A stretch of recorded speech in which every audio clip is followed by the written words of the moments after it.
Yeah, what's going on, guys? Brilu here. Now, as you guys can tell by the title, yes, this video is sort of a response video to Drift0r's video that I said video way too many times. That I'll put a link in the description down below so you guys can watch it and come back. Basically, he made a video like 2 weeks ago now, basically saying I don't like Infinite Warfare, or at least the beta, or at least like the experience that he had in the beta. He didn't enjoy it, right? So I've been watching him for like maybe since 2012, about mid 2012. So around the middle of Black Ops 2, I subscribed to him for the in-depth videos because that's really good. I sort of stuck around, and I really do enjoy his like philosophical videos. They're very intriguing. The comments on them are very different than the other videos where they're just like I want to do your mom sort of comments. But yeah, this is like one of the only videos in about 3 years that I've been subscribed to him now that I just really don't. I just didn't enjoy. I didn't think he was correct. I felt like he was sort of just shooting off of left field. Like I don't really know where he was coming from out of this, and I'm kind of glad that I don't feel like I'm the only one.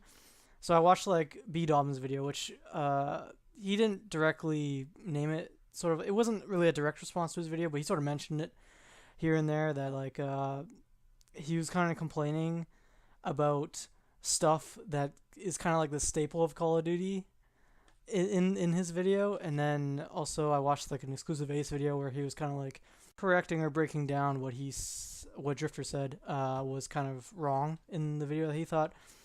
And this is sort of my opinion that I got from all three, and I sort of had this opinion before that. It's just those videos kind of reaffirmed my, I guess, opinion on it. So yeah, I sort of feel like he's trying too hard to please his fans, right? He's trying too hard to please the fans, or at least the fans that are like, oh, I don't like futuristic Call of Duties. I want hashtag boots on the ground, etc. And he's kind of nitpicking problems that were basically the same problems in previous Call of Duty. So spawns, time to kill, and like lag comp, which is basically every other Call of Duty before that has had that in the game, right? Even non-futuristic shooters. And I swear I thought in previous videos he's mentioned that he actually likes futuristic shooters. Like he actually like I remember because I've been subscribed to him for a while. I'm a fan of him. Like I'm not trying to throw shade on him or anything. I'm just trying to like I'm just going on what he said at least. Like I think it was Advanced Warfare Black Ops 3. He said he actually likes that, and I think I remember him saying that he actually likes. He was more excited for Infinite Warfare because it was like they can actually do new stuff with it as opposed to Modern Warfare Remastered where you can't really do anything new with it. Like it's I can basically play COD 4 if I want to right now if I wanted to, but it's obviously just a remastered, like updated graphics, etc. But so now onto the actual his video, like sort of me responding to his video. The things that I agree with Drift0r at least is the time to kill. It feels too fast. I don't know if it actually is or if the lag comp is actually makes it feel like it's too fast. The spawns are bad, yes. Although they've been bad in basically every single Call of Duty that I can remember. Right, Black Ops 2 they had bad spawns. Black Ops 3 some spawns are kind of bad. Ghost bad spawns, etc. Camos are definitely ugly as hell. It feels like someone just like dipped them in paint and pulled them out. Like they do really look bad, and it's kind of a shame since I feel like Infinity Ward was the first ones to do really cool looking camos, and then Treyarch came along and did the whole animated camo craze that everyone is trying to do, and this was their take on it, which it didn't really translate well. But then again, if you're playing a video, if you're not gonna be playing a video game because of the camos in the game, you're not playing the right game, or you're not playing video games correctly. I don't know. It's definitely not a big deal. The scrap earn rate is kind of slow. I do agree with this. Especially in the beta, it feels slow even in the beta, which I think they said it's gonna. I think that they said even in the beta that it was kind of increased, so it's gonna be even slower in the real game. But I don't know. I felt like Black Ops 3 was like that when it was released too. That like they had a really bad, slow kind of crypto key earn rate. Then they added the whole weekly challenge, daily challenge kind of thing, and that kind of changed a little. And I feel like the mission teams in Infinite Warfare kind of is their solution for this.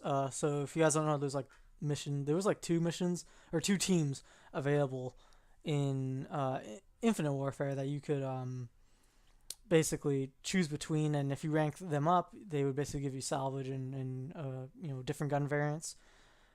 And it seems like I think there's 4 or 5 in total in the full game. It seems like. Now on to the things that I really don't agree with. He went on to talk about the rigs. Now I do agree with him in the rigs that I don't like them. I didn't like them in Black Ops 3 either. Like, they're basically specialists, so I don't know, it's basically just a free kill streak that guarantees you like a few kills here and there. And it's definitely overpowered, and they're kind of like just really annoying when you die to them, right? Like the one-shot pistol thing, the dog thing, the plasma rifle gun thing. And I also do agree with him that the rigs in this one, which are basically the specialists, they aren't as distinct as the Black Ops 3 specialists are. Like the Black Ops 3, you could tell when someone has the Reaper dude, or if he has the the Inferno guy that pulls out the Purifier. They could definitely change that with maybe making it more distinct. I don't know how they would do that, since they sort of already have the look of the rigs sort of already defined, I guess. Now on to the things I actually disagree with them. So he was kind of complaining about faster health regen. So with the rigs, they have traits that come with them. You can choose between one of 3, and there's faster health regen, which, obviously, like it says, you can regen your health quicker. He had a problem with this. It was kind of like unfair or overpowered. It's not really overpowered. It's basically ICU from Ghost, and in the 1 year that we played Ghost, I don't think I saw one comment in the comment section of any YouTube video that was complaining about ICU and how overpowered it is. Because basically, how quick you die in the game anyway, the guy can just jump the corner, or the guy can basically just turn the corner and one-shot you anyway. And even though it is faster recharge rate, it still feels kind of slow, especially since how gunfights are basically won in, milliseconds in Call of Duty. So there's that. And there is the faster, faster like recharge for your movement system, I guess, which is basically just Afterburner from Black Ops 3, which I don't know, I didn't see anyone really complain about that in this game either, although it does. But yeah, with that perk, you instantly recharge your like boost thing instantly, which is kind of insane. He was complaining about the FTL. So within the FTL rig, there's a 6th Sense sort of yellow indicator perk thing. So yeah, the red indicator that comes on when you basically when you're getting shot at. This red indicator comes on the bottom of the screen, and basically it sort of in the general direction of where you're getting shot at. But now this thing it's a yellow indicator to when, even if the guy's just looking at you, he kind of glances at you, this yellow indicator pops up and it tells you like the general direction of where he is. I don't really see how that's overpowered, especially since, like I said, of how quick you die in Call of Duty. Like, gunfights are basically 1 milliseconds, and at their longest, maybe a full second, right? So basically, by the time you see the yellow indicator, by the time you notice it pop up, the guy is already like ADSing on you and probably already has his finger on the trigger right by the time you notice the thing popping up. So, like, I think I had it on one of my variants that I unlocked, and I picked up a gun here and there that had it like during the beta. And I just found it to not be useful at all to me. I just found it like, I feel like it's just better to actually have good awareness around you rather than relying on this perk that will still probably get you killed. It's better just to have good map awareness and map spawn knowledge. Better to have that than have this perk that I feel like it's useless. Better, why not have a different perk that can actually like help you out? And then there's Bull Charge, which I sort of agree. I'd add to this a few times, and it is annoying. But like I said, any of these I would not even put in the game, just because they are just really easy 1 kill sort of things.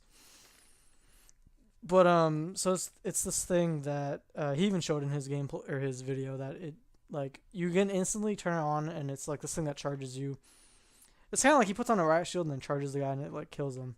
Yeah, if you're standing right in front of it, yeah, you're definitely gonna die. You have no chance. But I feel like it has a lot more counterplay than he takes it credit for. So obviously, if you're standing right in front of it, you basically have no chance. So you're basically dead. But if you're standing, like, if you basically just jump out of the way you can basically just shoot him from behind or from the sides even. And even in his own video, he killed a guy that turned it on him while he was using it. He just like sidestepped and like shot him. I feel like this is arguably better than the gravity spikes from Black Ops 3, and better in a sense that there's more counterplay. The gravity spikes in Black Ops 3, I'm pretty sure if you guys have played Black Ops 3, you guys will know what I'm talking about, but that was just overpowered, and it had like literally no counterplay almost, in a sense that like the guy basically just tapped L2 and R2 and would kill whoever's around him in that radius instantly, right? You'd have almost no time to shoot him while he's like doing the animation to doing it. If the ceiling in the building that he's in is really low, he just hits the top of the ceiling and comes down, and it's almost like instantaneous. So that literally has no counterplay, and it's basically similar to that. There's a reverse glitch that he kind of had a problem with, which basically just teleports forward instead of reversing time, going backwards. I don't really see how this is overpowered in any way.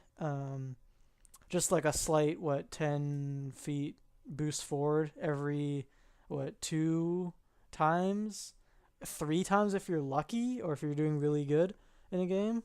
Or I feel like I didn't see the rigs, and I didn't get my rig as often as the Black Ops 3 specialists. I don't know. I guess different rigs have different cooldown rates or whatever you want to call it, or charge rates. But yeah, then there's the robot dog, which I sort of agree. Although I found this one to be the most fun, to be honest, because it like I probably used it the most, but then I was using the Symmetra gun one after I unlocked that. But it's basically the Ripper from Black Ops 3. Like, yeah, it turns into a one-shot melee, and you turn into a dog that can wall run, but you basically have the same amount of health as any normal person. Either the same amount of health or slightly more health than a normal person that doesn't have this rig. So it's literally the Ripper, right? You can still kill the guy as quickly as you could before, but he can melee you instantly and decimate you. And he had a problem with like there was no backstory to these guys, which I don't know. That's not really an issue for me. I feel. I mean, I didn't even know the Black Ops 3 specialists had stories or backstories until Drift0r did videos on them, and then I'm just like, oh, that was kind of cool, and it did add like a little bit of kind of, I don't know, I guess you could say coolness to the specialist thing, but at the same time it was just like it not an issue for me. It didn't really change the gameplay or how I played the game, like just because I ended up, you end up versing like thousands of the specialist clones over and over again, so it's just like it's not the biggest of concerns or deals to me. I had the problem with the guns and the rigs that you never knew what they were using, so you had no way of knowing what gun variant that this guy was using or the specialist that this guy was using until he killed you with it, right? But at the same time, that was basically how it is in every other Call of Duty, in every other video game too, like Battlefield, right? I don't know if this guy has a sniper or a shotgun or until he kills me with it or until he shoots it. I don't know if, right? I didn't know if someone had stopping power in COD 4 until he killed me with it and I saw it on his thing. I don't know what perks or what gun or attachments this guy's using until he kills me with it, until I see it. So I don't know. I feel like that argument is just false. So yeah. So onto the variants. So there's variants like there was in Advanced Warfare. I feel like these variants aren't as good as they are in Advanced Warfare, just because Advanced Warfare like actually drastically changes the stats. This is kind of like they have like 2 random sort of not random perks, but they have like 2 almost perks to them. And now he sort of had a problem with the NV4 Fallout, which I really don't know how this is unfair. So I'm pretty sure everyone knows this if by now is you would get a 24 gun streak or kill streak, and you basically get a nuke, right, which was always pretty cool. And he said this. I think he was saying that this was unfair. Although I don't see why. I feel like it's like the opposite of unfair. It almost puts you at a disadvantage. There's so many times where I'm just like, I'd rather use like the NV4 Flatline where it actually has like 2 perks, as opposed to this where it's almost like taking a perk away from me. Because it's like if I want to get the nuke, which is what I really wanted to get, I can't use this other gun, which would obviously be better because I'm like,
feel like they'll balance it this way. They'll basically make it like the Black Ops 3 Gorgon.